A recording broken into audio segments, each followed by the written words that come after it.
अपने hit machine Khesari Lal Yadav फिर से भोजपुरी में तहलका मचाते हुए नजर आ रहे हैं।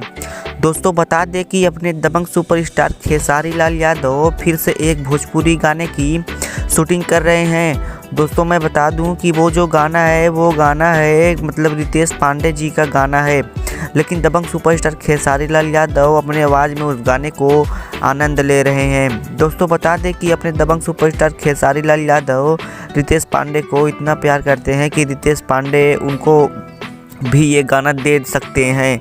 इसीलिए रितेश पांडे जी अपना गाना खेसारी लाल यादव को दिए हैं। खेसारी लाल यादव ने एक बार कह दिया था कि रितेश भाई अपना गाना एक बार मुझको दे दीजिए, मैं उस गाने को बजा करके डांस करूँगा।